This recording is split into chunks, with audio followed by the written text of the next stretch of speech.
ज्ञान प्राप्ति शिक्षा में आप सबका स्वागत है। और आज एक नई कविता के साथ आपके सामने मैं उपस्थित हूँ।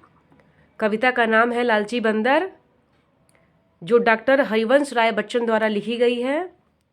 सूर्यांश, सदिता, आप लोग तैयार हो कहानी सुनने के लिए? मतलब एक कहानी ही है, कविता के रूप में है। ओके।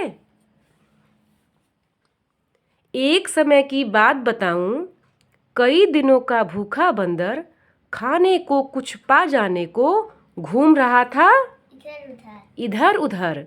दिया दिखाई उसको सूने, घर में रखा एक घड़ा, और घड़ा भी भुने हुए कुरमुरे चनों से भरा पड़ा। दोनों हाथ साथ बंदर ने फौरन दिए घड़े में डाल। चने भरी मुट्ठियों को वह लेकिन पाया नहीं निकाल। घड़ा बहुत बहुत छोटे मुंह का था। बंदर ने दोनों हाथ डाल दिए थे घड़े में, और घड़े का मुंह छोटा था, इसलिए वो दोनों हाथों को चने के साथ में वो नहीं निकाल पा रहा था। हाथ निकाल न पाता था, और लालची बंदर मल से चने छोड़े न जाते थे। वो चना भी नहीं छोड़े जा रहे थे। वो लालची था, सोच रहा था चना के साथ में अपने हाथ निकालूं, लेकिन उसके हाथ बाहर नहीं आ रहे थे चने के साथ में। और पानी डालोगे ना तो निकल जाएगा। अब पूरा सुनो। घड़ा बहुत बहुत छोटे मुंह का था, हाथ निकाल न पाता था, और लालची बंदर मल से चने न छोड़े जाते थे। फिर कोशिश करते करते बहुत लग गई उसको देर। बस आप पहुँचे डंडा लेकर घर के मालिक राम सुमेर डंडा लेकर पहुँच गए। किसके पास? बंदर के पास। बंदर अब पकड़े गए, लेकिन बंदर मामा इतने लालची थे कि उन्हें चने छोड़े नहीं गए। अब खुद ही सोच सकते हो, खुद ही सोच सकते हो बंदर पर जो कुछ बीती थी। प्यारे बच्चों जरा बताओ, बंदर ने क्या गलती की थी? बंदर ने क्या गलती की?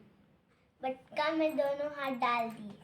दोनों हाथ उसने डाल दिए थे, और दोनों हाथ डाले हुए ही चने के साथ में वो निकाल रहा था, लेकिन घड़े का मुंह छोटा था।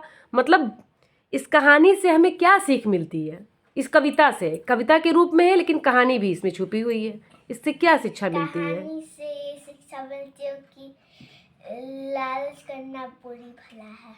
लालच करना बुरी बला है, हमें लालच नहीं करना चाहिए। इसका मतलब कि ईश्वर ने हमें हम लोगों को भी अपने जीवन में ये सीख लेनी चाहिए इस कविता से, कि जो भी भगवान ने, ईश्वर ने हमें जो दिया है, हमें उतने में ही संतोष करना चाहिए। दूसरे के सुख को देखकर ये नहीं कि रोना रोए कि उसके पास गाड़ी है, बंगला है, उसके पास बहुत अच्छी अच्छी किताबें हैं, मेरे पास नहीं है। भगवान ने जितना दिया है हमें उतने में ही संतोष करना चाहिए। ओके, मिलते हैं अगले नेक्स्ट वीडियो में एक नई कहानी के साथ। तब तक bye bye. Thank you. Please channel को लाइक करें, कमेंट करें, शेयर करें, और अगर आपने सब्सक्राइब नहीं किया है तो सब्सक्राइब करें। Thank you.